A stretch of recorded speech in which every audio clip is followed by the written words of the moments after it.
Hello dear students, कैसे हैं आप लोग। आज ये फिफ्थ क्लास है बच्चों ऑल्टरनेटिंग करंट की, और ये सेकंड लास्ट क्लास भी आप इसे कह सकते हो।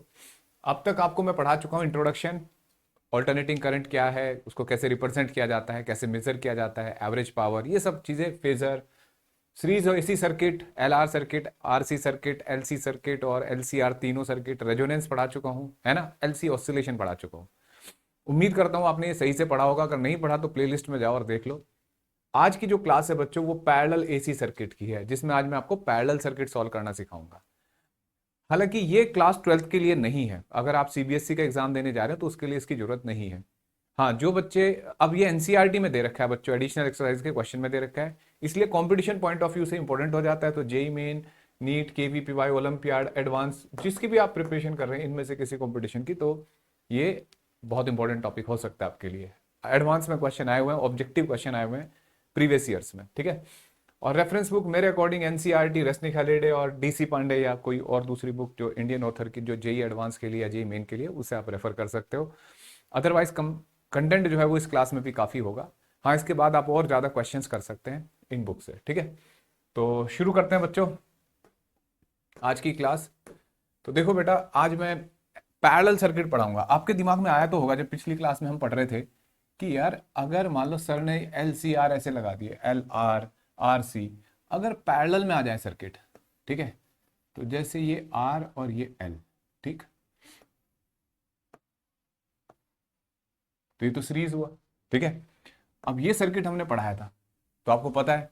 अच्छा, इनमें तीनों, अगर मैं तीनों लगा दूं तो आपको पता है कि करंट और वोल्टेज सेम फेज में होते हैं, है ना। अगर मैं इसका फ्री बोर्ड डायग्राम आपको याद दिला दूं थोड़ा सा, कि जैसे ये पीक करंट है ना, तो ई आर इसी तरफ होता है, resistance of voltage across resistance. और सिविल वर्ड मैंने आपको याद कराया था, करंट अक्रॉस इंडक्टर, है ना, वो जो voltage lead current in inductor, और कैपेसिटर में करंट लीड वोल्टेज। तो कैपेसिटर का जो वोल्टेज होगा वो इधर होगा, और ये ईएल, है ना, 90 डिग्री का फेज डिफरेंस होता है, ठीक है बच्चों, पता है ना ये बात। यही बात, मतलब इसमें करंट लीड कर रहा होता है, 90 डिग्री आगे चल रहा होता है इसमें करंट इससे, और इसमें वोल्टेज लीड कर रहा होता है, ठीक है, इंडक्टिव सर्किट में। ये बात आपको पता ही थी। तो देखो बेटा, जैसे एल आर सर्किट,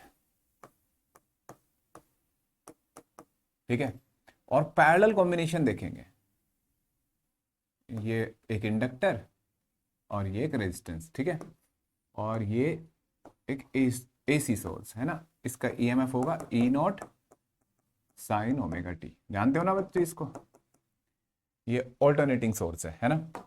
अब देखो, यहां जो करंट आएगा बच्चों वो दो पार्ट में टूट जाएगा, एक तो इंडक्टर के क्रॉस जाएगा आई एल, और एक रेजिस्टेंस के क्रॉस, ठीक है। किसी टाइम पे ये करंट है। अब ये कितने होंगे, एक बात सोचो बच्चों, आपको पता है कि रेजिस्टेंस और, अब दोनों के क्रॉस सेम सोर्स है, ये दोनों पैरेलल में है, तो दोनों के क्रॉस सेम सोर्स है, यही सोर्स इसके क्रॉस है, यही सोर्स इसके क्रॉस है, इसका मतलब दोनों के क्रॉस वोल्टेज सेम है।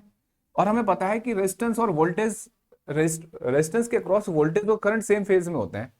तो अगर मैं रेजिस्टेंस के अक्रॉस करंट लिखना चाहूं तो क्या लिखा जाएगा बच्चों, वोल्टेज कितना है, I E naught sine omega t upon उसका रेजिस्टेंस, है ना, समझ में आया बच्चों।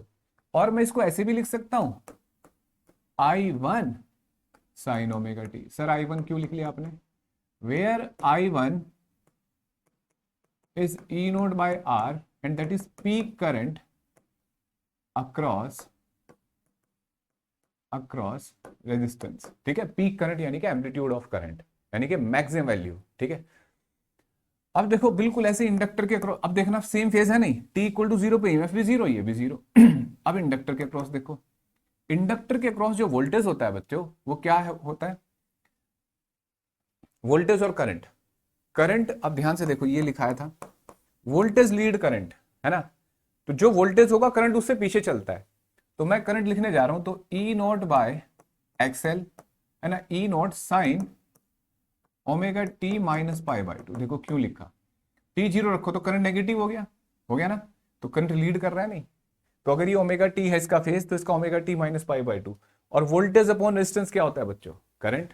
इसको भी मैं ऐसे ही लिखूंगा, आई टू और कॉस ओमेगा टी, लेकिन साथ में माइनस। सर माइनस क्यों लिखा? क्योंकि बेटा साइन थीटा माइनस 90 क्या होता है? Minus cos theta. ये आप ट्रिको लगा के देखो। तो ये I2 क्या हुआ? ये सेकंड इक्वेशन हो गई। I2 क्या हुआ बच्चों? E naught by XL. ठीक है, और ये है पीक करंट अक्रॉस, बोलो बच्चों, इंडक्टर। ठीक है, ये पीक करंट है। अब आप किसी भी टाइम पे अगर हमें करंट पता करना हो, भाई करंट कितना है, तो क्या करना होगा बच्चों? Total current I L plus I R लिखेंगे ना, या I R plus I L लिखे तो बात एक ही है। ठीक है, आई आर कितना है देखो, आई वन साइन ओमेगा टी। ठीक है बच्चों, ओ ओ ओ, ये भी तो जोड़ना है साथ में, और minus I two cos omega T, ऐसे लिख सकते हैं। अच्छा, इसके दो तरीके हैं, एक और एक तरीका फेजर मेथड। तो पैरेलल कॉम्बिनेशन में ना जो फेजर मेथड है, 12th क्लास के बच्चे को थोड़ा कंफ्यूज करता है, इसलिए ये ज्यादा अच्छा तरीका है। इसके फॉर्मूले बन जाएंगे जो आपका जेई में एडवांस में क्वेश्चन आए हुए हैं, या जेई मेंस में आ सकते हैं, या केवीपीवाई में, वो वैसे ही सोल्व हो जाएंगे। ठीक है, अब देखो ये I1 ये I2। ठीक, अब इस इक्वेशन को सॉल्व करना है। आप ये एसएचएम में भी पढ़ चुके हो क्लास 11th में तरीका। मैं क्या कर रहा हूं बच्चों, let I1 equal to I naught cos five लिखने जा रहा हूं, और I2 equal to I naught sine five. ये क्यों लिखा जाता है पता लग जाएगा अभी। देखो I equal to I naught cos five sine omega t minus I naught sine five cos omega T. ठीक है, I equal to I naught cos A sine B sine A cos B, तो sine omega t minus five. ठीक है, I equal to I naught sine omega t minus five. ये current आ गया बच्चों। ठीक है, ये करंट की वैल्यू है टोटल करंट की, और ये ओमेगा टी से कितने फेज डिफरेंस, भाई देखो sign A cos B minus cos A sine B, यही तो होगा फॉर्मूला, है ना।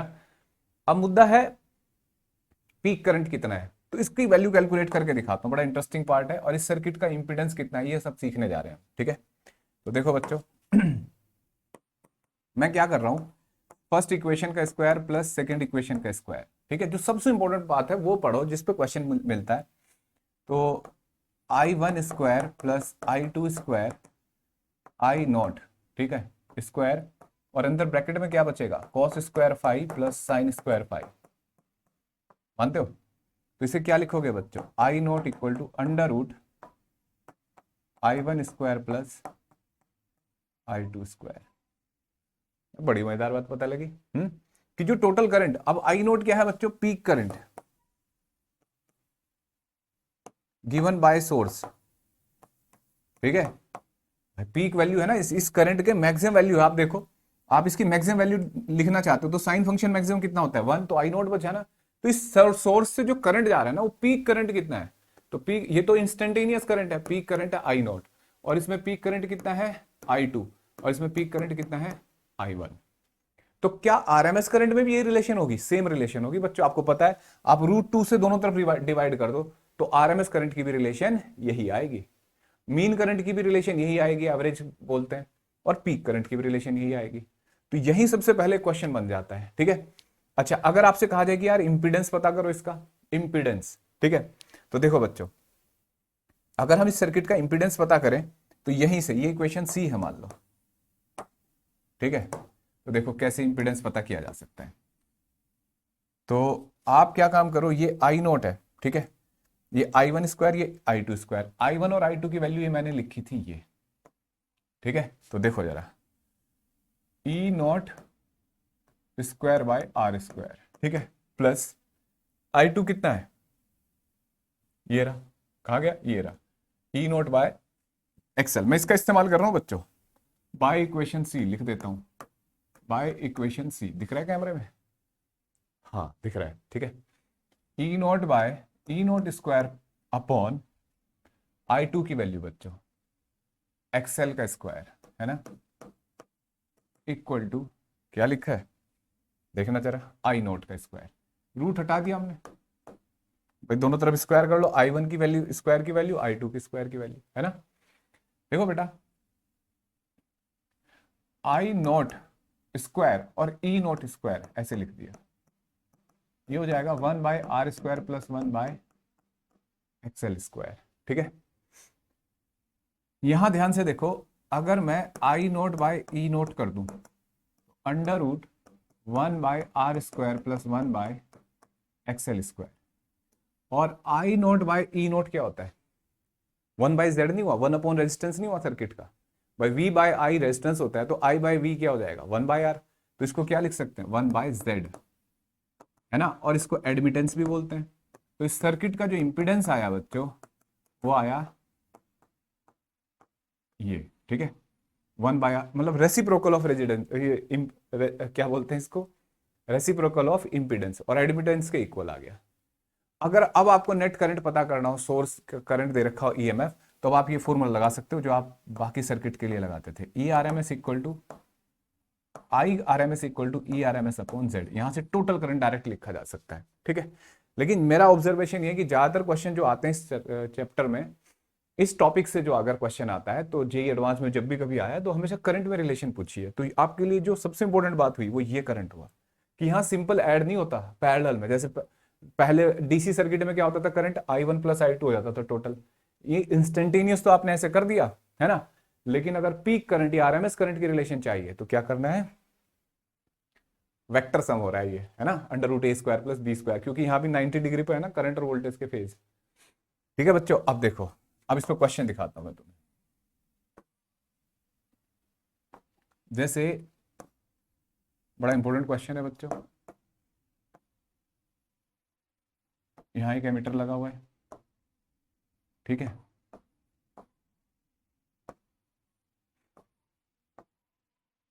ये रेजिस्टेंस है, कुछ भी मान लेते हैं इसको, 10 ओम। ठीक है, और 20 मिली हेनरी। ठीक, ये सोर्स है बच्चों, ऑल्टरनेटिंग सोर्स, ये A1 और ये A2। ठीक है, फाइंड, क्वेश्चन है find peak current by source given by source, है ना, अच्छे से लिखेंगे, given by source if reading of A1 and A2 are 3 ampere and 4 ampere.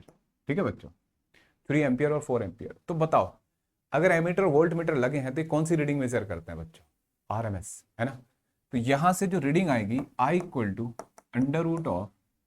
√I1², अभी पढ़ा है ना हमने, I2²। ठीक है, और बच्चों ये होगा पीक करंट, है ना। हाँ देखो एक और बात, ये आरएमएस की रीडिंग ले रहे हैं आप, आपने जो वैल्यू यूज करी है आरएमएस करी है, तो यहां कौन सा करंट मिलेगा आपको? IRMS ही मिलेगा ना, समझ रहे हो बात। अगर पीक करंट यूज करते तो यहाँ पीक मिलता। तो इस बात का ध्यान रखना है, इसमें फंसा देता है पेपर में, खासकर एडवांस के क्वेश्चन में ऐसी ऐसी चीजें की जाती है। इस बार तो नीट के पेपर में भी कर रखा था। तो I1 कितना हो गया बच्चों? ये 3 का स्क्वायर + 4 का स्क्वायर, ये कितना आ जाएगा? 5 एम्पियर, दैट इज IRMS। ये 5 एम्पियर है बच्चों। ठीक है, और आपसे पूछा जा रहा है कि पीक करंट बताओ, तो क्या करोगे बच्चों? √2 टाइम्स ऑफ IRMS, 5 √2 एम्पियर। ठीक है, समझ में आया बच्चों। तो इस तरीके से हमने LR सर्किट किया, क्लियर है। अब देखो दूसरा सर्किट, और जो सबसे इंपॉर्टेंट बात पता लगी वो ये, है ना, और इंपिडेंस भी पता लग गया। ऐसे ही अब हम RC सर्किट पढ़ेंगे, उसके बाद क्या करेंगे? फिर LC सर्किट पढ़ेंगे, उसके बाद क्या करेंगे? तीनों को एक साथ पैरेलल में लाएंगे, कंसेप्ट क्लियर हो जाएगा। ठीक है, तो देखो अब LC पैरेलल सर्किट, और अगर जल्दी होती है हमें तो क्या करते हैं? LC नहीं, अभी LR करते हैं, उस RC। देखो बेटा, जल्दी होती तो हम सीधे LCR कर लेते, फिर एक एक को हटाते रहते हो, थोड़ा टाइम ले लेते हैं ताकि समझ में आए सही से। ठीक है, ताकि एग्जाम में इसका क्वेश्चन गलत ना हो। R और ये, अरे ये कैसे बन गया?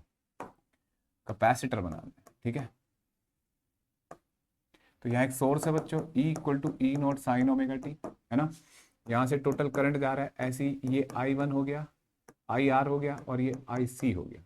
ठीक है, दीज आर इंस्टेंटेनियस करंट। आज भी हमें पता है कि जो रेजिस्टेंस के क्रॉस करंट होगा वो सेम फेज में होगा जो सोर्स है, तो इसका मतलब आई आर इक्वल टू होगा वोल्टेज अपॉन रेजिस्टेंस। तो वोल्टेज कितना है, E naught sine omega t upon resistance. ठीक है, और मैं इसको क्या लिख सकता हूँ बच्चों, I1 साइन ओमेगा टी लिख सकते हैं। ठीक है, अब देखो, अब इसके बाद और क्या लिखा जा सकता है, आई सी। तो हमने पढ़ा है सिविल, ठीक है, इन capacitor current lead voltage, current voltage को लीड करता है। तो अगर ईएमएफ मतलब अगर वोल्टेज इसके क्रॉस, दोनों के क्रॉस सेम वोल्टेज होगा, यही पैरेलल में ना, लेकिन ये इस वाले में जो करंट होगा, सॉरी कैपेसिटर में, वो 90 डिग्री फेज आगे चल रहा होगा। तो ई नॉट बाय अगर मैं लिख दूं एक्स सी, तो यहाँ क्या लिखना होगा, 90 से 90 प्लस पाई बाई 2। ठीक है बच्चों, ठीक है, और क्या लिखा जा सकता है, ये I2 कॉस ओमेगा टी। किसी भी टाइम पे जो करंट होगा टोटल, वो IR प्लस IC। ठीक है, जहां बच्चों आपको डाउट होता हो वहां आप लिख सकते हो कमेंट बॉक्स में कि सर ये बात समझ में नहीं आई, और हमें बताइए कि हम कैसा पढ़ा रहे हैं बच्चों, आपको आपके लेवल का मैच करता है, क्या प्रॉब्लम आती है। ठीक है, देखो, I equal to IR, I1 sine omega T plus I2 cos omega T. ठीक है, ऐसे लिखा जा सकता है ना। अब बिल्कुल ऐसी कैलकुलेशन करेंगे, let I1 equal to I naught cos phi, है ना, और I2 I naught sine phi. ऐसे लिख लिया पहले की तरह से। तो रखो जरा इसको, I equal to I naught cos phi sine omega T, I2 I naught sine phi cos omega T. ठीक है, cos A sine B sine A cos B कितना हो जाएगा बच्चे ये। ठीक है, phi is the phase difference between, ये नया फेज डिफरेंस आ गया बच्चों किसके बीच में, बिटवीन करंट एंड ईएमएफ, है ना, जैसे हर सर्किट में होता, तो यहाँ पे भी फेज डिफरेंस है, इसको भी कैलकुलेट किया जा सकता है। अभी फिलहाल हमें फेज डिफरेंस से कोई खास मतलब नहीं है, क्योंकि ये तो होगा फेज डिफरेंस तो कुछ ना कुछ आएगा, है ना, एलसीआर में भी आया था। अब हम इसका जरा ये पता करते हैं करंट कितना होगा। तो ये करंट जो है, पीक करंट इन करंट से क्या रिलेशन है। तो देखो बच्चों, अगर यहाँ पे भी आप ए का स्क्वायर और बी का स्क्वायर कर देते हो, देखो ए का स्क्वायर प्लस बी का स्क्वायर, तो ये हो जाएगा I naught square cos square phi, I naught square sine square phi equal to I1 square plus I2 square. ठीक है, आई नॉट इक्वल टू आ जाएगा under root of I1 square plus I2 square. मानते हो बच्चों, I1 square plus I2 square, ये तो sir same आया। हाँ, ये भी वेक्टर सम, क्योंकि ये भी 90 डिग्री के फेज डिफरेंस में भाई, इसका करंट वोल्टेज के साथ सेम फेज में रेजिस्टेंस का, और इसका 90 डिग्री लीड कर रहा है। तो I1 I2 के फेजर डायग्राम अगर आप चेक करो तो 90 डिग्री पे होंगे, हालांकि हम उनके चक्कर में पड़ नहीं रहे। ठीक है, अभी आपको इतना बेसिक समझ में आया। तो सिमिलरली अगर आपसे कहा जाए कि यार इसका इंपीडेंस बताओ सर्किट का क्या होगा, ठीक है, तो देखो बेटा, अगर हम इसका इंपीडेंस पता करें तो I1 स्क्वायर आई नोट स्क्वायर, I1 की जगह मैं क्या लिखने जा रहा हूँ, देखना बच्चों, I1 कितना हो जाएगा, इस वैल्यू को रखा गया है ना, और इसको I2 लिखा गया है, किसको, ई नोट बाई सी को। तो ई नोट बाई आर का होल स्क्वायर, इसी में कर रहा हूँ, स्क्वायर कर दिया, प्लस ई नोट बाय एक्स सी का होल स्क्वायर। ठीक है, अब देखो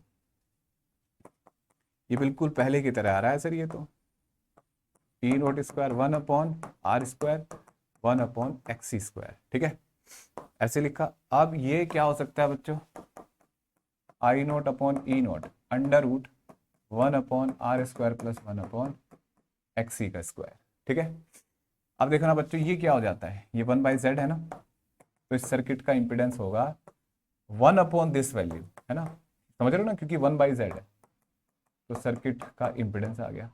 आपको सोर्स दे दिया और आपसे करंट पूछ रहा है, कभी भी टोटल करंट पूछे तो I R M S equal to E R M S, और यहां से z कैलकुलेट कर लो बच्चों, करंट आ जाएगा टोटल कितना है। ठीक है, समझ में आया बच्चों? तो उम्मीद कर रहा हूँ बिल्कुल, देखो बात बात पे वही जैसा पिछला सर्किट था सेम ऐसे ही बना। ठीक है, अब देखो अगर मान लो आपको पता करना है कि यार सर मुझे तो फाइव पता करना है, आपने पिछले केस में भी नहीं बताया, तो टेन फाइव आप इसको बी बाई ए कर लो। ठीक है, इक्वेशन बी को ए से डिवाइड कर दो जरा, तो आई नोट से आई नोट कट जाएगा, ten five equal to I two by I one. ठीक है, देखना बच्चों I two by I one हो जाएगा, और आई टू कितना है देखना, E naught by X C, और ये कितना है I one, E naught by R, cut गया, तो R by X C, ten five आ गया, five equal to ten inverse R by X C. ठीक है, ये क्या आ गया, फेज आ गया। क्लियर है बच्चों? तो इस तरीके से वैल्यू कैलकुलेट की जा सकती है।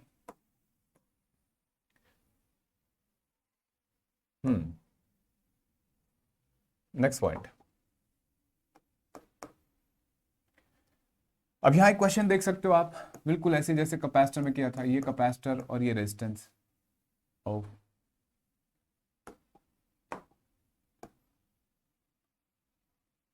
ठीक है, यहाँ पे भी ऐसी सोर्स ले लेते हैं एक, ये 10 माइक्रोफैरेड। ठीक है, ये 4 ओम। कहा जा रहा है कि यहाँ से करंट आ रहा है बच्चों 20 एम्पियर, और यहाँ से जा रहा है 5 एम्पियर, तो इधर से कितना करंट जाएगा। ठीक है, जब कुछ नहीं बताया जाता तो ये आरएमएस करंट है, तो ये वैल्यू पूछी जा रही है, तो कॉमन सेंस लगाओ। अगर इस करंट को पूछ रहा है पैरेलल में क्या होना चाहिए बच्चों, यहाँ हमने क्या पढ़ा है, 20 square equal to 5 square plus I square. समझ रहे हो बच्चों, इन दोनों का वेक्टर सम होता है ना ये, तो आई स्क्वायर इक्वल टू फाइव, हाँ 20 स्क्वायर माइनस 5 स्क्वायर, 400 माइनस 25। ठीक है, तो कितना हो जाएगा बच्चों, अंडर रूट 375, इसमें इतना करंट जा रहा होगा। क्लियर है? तो ये parallel LC L R sorry RC circuit हो गया। सर अब क्या बचता है, अच्छा सोचो बच्चों, अब कौन सा सर्किट बचा, अब बचा एल और सी इकट्ठे लगा दिए जाएं तो क्या होगा। ठीक है, तो देखो बच्चों करते हैं शुरू।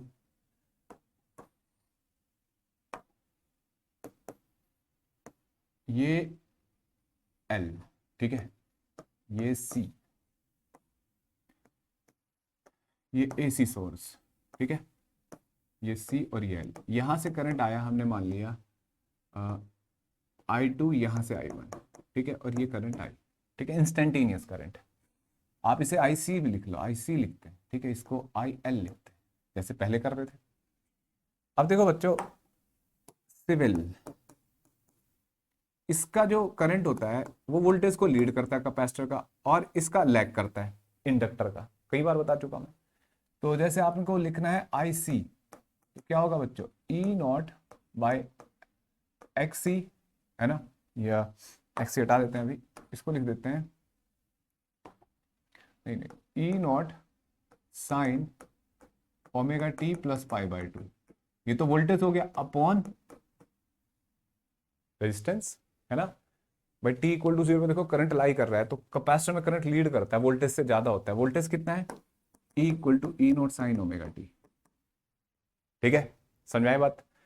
अब देखो और क्या लिख सकते हैं इसको, ये हो जाएगा बच्चों, मैं इसको आई वन लिख देता हूं, है ना, कैपेसिटर के क्रॉस करंट आई वन, और इसको लिख देता हूं कॉस ओमेगा टी। ठीक है, और आई वन होगा पीक करंट, दैट इज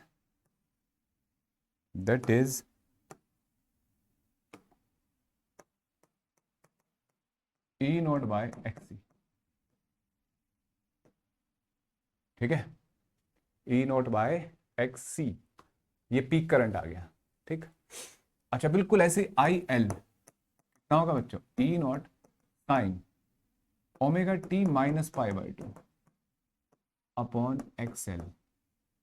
ठीक है, तो कितना हो जाएगा भाई, E naught by X L है, ये हो जाएगा आई टू, इसको आई टू लिख देते हैं, और माइनस कॉस ओमेगा टी। ठीक है, और आई नोट आपको पता है, आई नोट कितना, आई टू कितना है, E naught by X L. ठीक है, अब देखो बच्चों सोचो, टोटल करंट लिखना है I equal to I C plus I L, ऐसे देखना जरा कितना हो जाएगा बच्चों ये आई सी प्लस आई एल। तो I one cos omega t, और ये कितना हो जाएगा minus I two cos omega t. देखना I one minus I two cos omega t, ये क्या हुआ बच्चों, देखना जो करंट है, इस करंट की पीक वैल्यू पूछ रहा हूं मैं आपसे, तो कॉस तो फंक्शन वन हो जाता है, तो मैक्सिमम करंट ये नहीं आया I one minus I two, तो ये मैक्सिमम करंट है। और ये क्या होता है, मान लो यहां से करंट जा रहा है आई वन और यहां से आई टू, मतलब ये तो चलो इंस्टेंटेनियस वैल्यू है आई एल और आई सी, तो मान लो यहां से किसी टाइम करंट जा रहा है आई टू और यहां से जा रहा है आई वन, तो जो करंट होगा ना peak current, that will be I one minus I two. मजेदार बात है नहीं, मतलब सब्ट्रैक्ट होंगे आपस में, ठीक है, क्योंकि 180 डिग्री फेज पे होते हैं इनके करंट आपस में भाई, ईएमएफ ऐसे और ये दोनों ऐसे होते हैं, एक लीड कर रहा होता है एक लैग कर रहा होता है, तो अपोज कर जाते हैं। मजेदार बात है ना। अब इसकी वैल्यू अगर कैलकुलेट करी जाए, है ना, इसके इंपीडेंस की वैल्यू कैलकुलेट करी जाए, तो देख लो बच्चों ये रखा इंपीडेंस, है ना, आई वन आई टू ऐसे लिखा हमने। अब देखो, और यहां से एक मिनट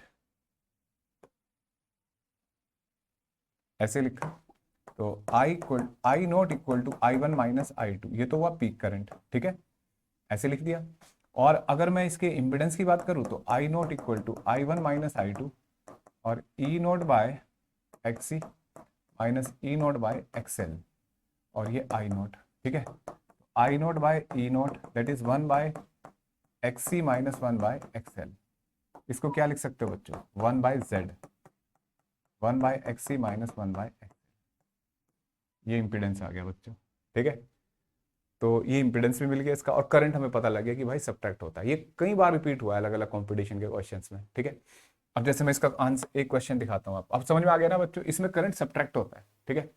जैसे यहाँ क्वेश्चन है, ये क्वेश्चन आपको हर गाइड वाइड में मिल जाएगा कि ये कैपेसिटर है, ये इंडक्टर है, ठीक है, ये कोई सोर्स है ऑल्टरनेटिंग सोर्स, ठीक, तो यहाँ से 10 एम्पियर करंट आ रहा है, ठीक है, तो 10 एम्पियर मतलब आरएमएस वैल्यू बोलिए, और यहाँ से जा रहा है 3 एम्पियर, तो यहाँ से कितना करंट जा रहा होगा, सोचो बच्चों, इन दोनों में सब्ट्रैक्ट किया जाता है ना करंट को आपस में, तो यहाँ से कितना जाएगा इस फॉर्मूले को लगाओगे तो, अगर 3 यहाँ है तो ये कितना होना चाहिए बच्चों, हाँ 10 माइनस थ्री, बोलो 13, यहाँ पे सोचो ये हुआ 10 और ये 3 माइनस आई टू, कितना हो जाएगा बच्चों।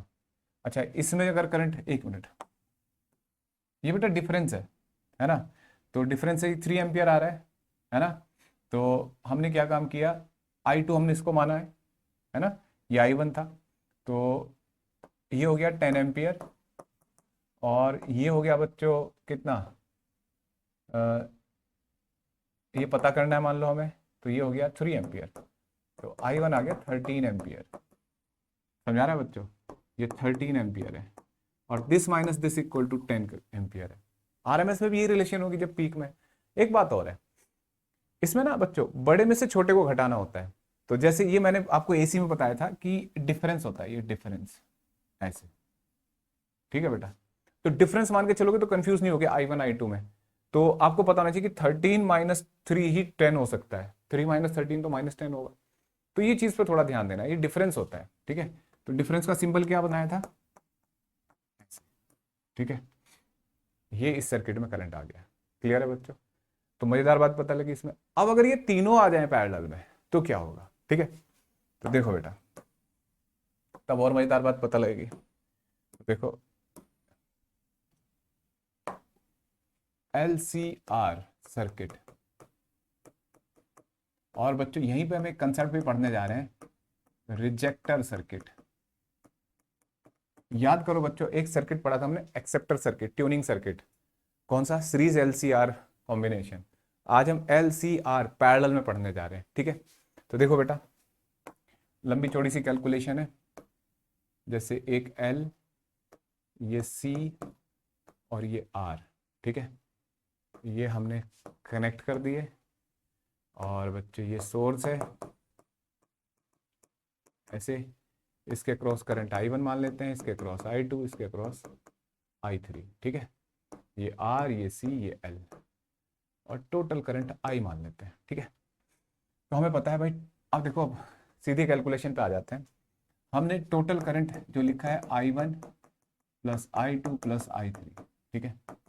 I1 कितना होगा बच्चों, इसके क्रॉस वोल्टेज अपॉन रेजिस्टेंस, सीधे सेम फेज में होता है रेजिस्टेंस के cross current, I naught sine omega T, ऐसे लिख सकते हैं बच्चों, प्लस इसके cross E naught by XC cos omega t. भाई साइन 90 प्लस ओमेगा टी लिखो या सीधे कॉस ओमेगा टी लिख लो, अब तो बहुत कर चुके हैं ना हम ये काम। और इसमें होता है बच्चों E naught by XL minus cos omega t. ये कैसे हुआ, क्योंकि ये होता है sine 90 minus omega t, sorry sine omega t minus 90, अभी पिछले में डेरिवेशन में लिखा था, तो हमने सीधा इसको ऐसे लिख लिया, ठीक है। अब तो सीख लिया इतनी बात। अब देखो बेटा, इतना समझ में आया, यहां तक I equal to E naught by R sine omega T plus E naught by XC minus E naught by XL into cos omega t, first equation, ठीक है। अब देखो बेटा, I इक्वल टू, यहां से E नॉट कॉमन ले लिया हमने, ले लिया या अभी नहीं लेते, देखो let I naught equal to E naught by R, ओ नहीं, let E naught by R equal to I naught cos five, ठीक है। फाइव फेज डिफरेंस मान लिया, जैसे कैलकुलेशन कर रहे थे ऐसे ही E naught by XC minus E naught by XL I naught sine five, ये इक्वेशन ए और ये इक्वेशन बी, ठीक है। E naught by XC minus E naught by XL। अब देखो क्या करेंगे बच्चों, ये हम यहां लिखेंगे इसको I equal to I naught cos five sine omega T, ठीक है, प्लस इसकी जगह लिखेंगे I naught sine five cos omega T, ठीक है, इसकी जगह, है ना, I नॉट साइन फाइव। अब देखो I equal to I naught, अब देखो ये हुआ sine A cos B cos A sine B, तो क्या लिखना जाना है बच्चों इसको, ओमेगा टी प्लस फाइव, ठीक है। मैं आपसे कहूं कि यार पीक करंट बताओ कितना है सर्किट का, तो आपको पता है कि सर पीक करंट ये तो 1 हो जाएगा मैक्सिमम, I नोट आएगा, है ना। तो I नोट की वैल्यू कैसे करें, तो अभी कितने बार किया हमने क्वेश्चन, पता नहीं सर कितनी बार किया है, पता है ना बच्चों, अभी किया था ना ये। तो देखो A का स्क्वायर प्लस B का स्क्वायर कर दो, ठीक है, तो I naught square cos square five plus I naught square sine square five equal to E naught by R का whole square plus E naught by XC minus E naught by XL का whole square, ठीक है। ऐसे तो I naught को square common आ जाएगा और E नोट कॉमन, तो 1 by R square plus 1 upon XC minus 1 by XL का होल स्क्वायर, ठीक है। समझ रहे बच्चों, ये E स्क्वायर ऐसे भी लिख सकते हैं। अब देखो वही एक्सप्रेशन आ गया, I नोट का स्क्वायर अपॉन E नोट का square 1 upon R square plus 1 upon XC minus XL का स्क्वायर, ठीक है।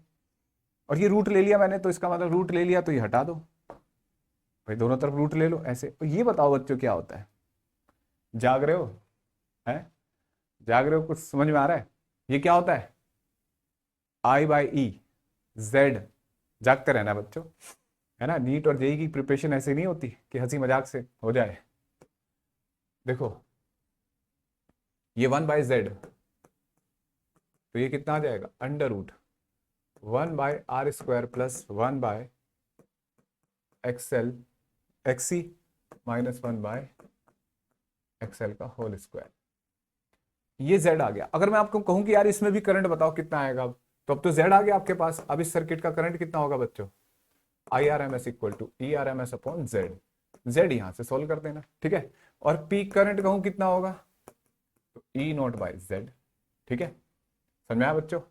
और ये करंट में रिलेशन आ गई, ठीक, क्लियर है भाई, बोलो बेटा। यहां एक और बात पता लगी कि अगर मैं इसका पीक करंट आई आर ले लू, इसका आई एल और इसका आई सी, तो यहां रिलेशन देखो ध्यान से, ये पीक करंट है ना, एक मिनट, ये पीक करंट है, ये भी पीक करंट है और ये पीक करंट है, इनके सबके अक्रॉस है ना।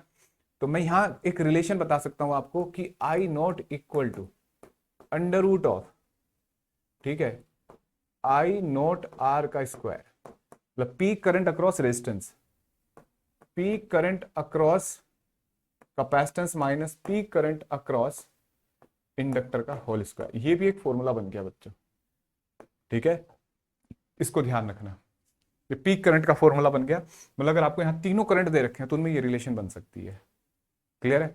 और वहां सेम सीरीज में किसकी रिलेशन बनी थी बच्चों, वोल्टेज की, पोटेंशियल की रिलेशन बनी थी, E naught equal to E R square, ऐसे है ना। यहां रिलेशन किस में बनती है, पैरेलल में, करंट में। सेम फंडा याद रखो, ये फंडा है, अब फाइनली बता दिया मैंने कि जो रिलेशन वहां वोल्टेज में होती थी वो यहां रिलेशन करंट में होती थी। ऐसे हम डीसी सर्किट में पढ़ के आए, ठीक है। सीरीज में टोटल सम क्या लेते थे, वोल्टेज का सम लिखा जाता था, और पैरेलल में टोटल करंट का सम लिखा जाता था, बिल्कुल यहाँ पे बस सम क्या हो गया, वहां एल्जेब्रिक सम होता था, यहाँ वेक्टर सम है। इन बातों को सोचना है बच्चों, ठीक है। अब देखो, अब यहाँ एक बहुत मजेदार चीज सिखाने जा रहा हूं बच्चों, मैंने आपको रेजोनेंस सिखाया था ना, ये आपको समझ में आ गया, इस पर एक क्वेश्चन भी कराऊंगा। अभी सोचो ये पीक करंट है, ठीक है, ई नॉट बाय जेड। अब जेड मैं चाहता हूं कि जेड मिनिमम तो हो नहीं सकता, लेकिन अगर if XC equal to XL हो जाए, ठीक है, तो जेड हो जाएगा मैक्सिमम, और कितना R, sir XL equal to XC हो गया, जेड मैक्सिमम हो जाएगा, हाँ, क्योंकि यार जब ये कटेगा ना बच्चों, तो ये वैल्यू ना, ये वैल्यू कम होगी और जेड बढ़ेगा, ये रेसिप्रोकल में, इतना तो मैथ्स होगा ना। अगर ये वैल्यू मैं कहूं कि अगर मैं इसे आपस में काट दूं तो ये वैल्यू घट गई ना, लेकिन ये 1/z है, तो इसका मतलब जेड बढ़ गया। तो इस सर्किट का मैक्सिमम रेजिस्टेंस, इंपीडेंस कितना हो सकता है, रेजिस्टेंस आर के बराबर। तो उस केस में इसमें करंट मैक्सिमम होगा, मिनिमम होगा, बोलो बच्चों, इसमें करंट मिनिमम हो जाएगा। तो ये मिनिमम करंट, अगर मैं इसको देखो, बहुत मजेदार बात पता लगी कि करंट कितना हो जाएगा यहाँ, मिनिमम, पीक करंट की value minimum, and that is E naught by R, ठीक है। और कब, जब एक्सएल इक्वल टू एक्सी है, और एक्सएल इक्वल टू एक्सी होता है तो ओमेगा सी 1/ओमेगा C equal to omega L, है ना, और omega equal to under root L C. और यही क्या थी, फ्रीक्वेंसी थी ना, रेजोनेंस फ्रीक्वेंसी। यहाँ रेजोनेंस ना कहना इसको थोड़ा गलत है, क्योंकि रेजोनेंस में तो एम्पलीट्यूड बढ़ता है, यहाँ उल्टा हो गया। यहाँ क्या हुआ बच्चों, अगर मैं फ्रीक्वेंसी या ओमेगा के साथ इसका ग्राफ बनाऊं करंट का, पीक करंट का इस सर्किट में, तो क्या हो जाएगा बच्चों, ऐसा ग्राफ बनेगा, ठीक है। और फ्रीक्वेंसी किसके बराबर, 1/√LC। और ये मिनिमम करंट कितना हो जाएगा, ई नॉट बाय आर, क्योंकि इसमें करंट इससे ज्यादा ही होता है, तो यहाँ इंपीडेंस घट गया। तो इसका फायदा क्या होगा, तो इसका यूज होता है as a rejector circuit. Rejector मतलब, जैसे एग्जाम्पल सोचो, मान लो हमें कोई सर्किट है, कोई पर्टिकुलर सिग्नल है किसी रेडियो का, वो रिसीव नहीं करना, तो हम चाहते हैं कि जैसी वो सिग्नल की फ्रीक्वेंसी मैच हो, अचानक उसका करंट और कम हो जाए सर्किट में, तो वो रिसीव ही नहीं होगा। फॉर एग्जाम्पल, जैसे किसी कंट्री का चैनल हमें नहीं चलने देना, एग्जाम्पल दे रहा हूँ बच्चों, टेक्निकली कितना राइटर होगा ये बात की बात है। तो हम ट्यूनिंग सर्किट ऐसा लगा, हमें पता है कि यार वो 25 मेगाहर्ट्ज पे एक चैनल चलता है दूसरे कंट्री में, और हम अपने कंट्री में नहीं चलाना चाहते उसको, तो हम ऐसा सर्किट बना सकते हैं कि जो 25 मेगाहर्ट्ज की फ्रीक्वेंसी होती है, करंट को ड्रॉप कर दे, ठीक है, तो रिजेक्ट कर देगा ना, उस सिग्नल को रिसीव ही नहीं कर पा रहा, एकदम करंट कम हो गया, तो that is called ejector circuit, ठीक है। और यहाँ रेजोनेंस जैसी कंडीशन आई, फ्रीक्वेंसी भी वही है, और एक्सएल इक्वल टू एक्सी भी लिखा, लेकिन रेजिस्टेंस बढ़ गया सर्किट का, इंपीडेंस, और आर के बराबर हो गया, यानी कि सर्किट का रेजिस्टेंस आर से बहुत कम था, और सीरीज एलसीआर में रेजिस्टेंस आर से बहुत ज्यादा था। क्लियर है बच्चों, ये बातें समझ में आई, ये थियोरेटिकल क्वेश्चंस आपने सीखे, और यही एनसीईआरटी का सोल्ड एग्जांपल है, जिस एडिशनल एक्सरसाइज का क्वेश्चन, इसमें सब बातें डिस्कस की गई आपसे।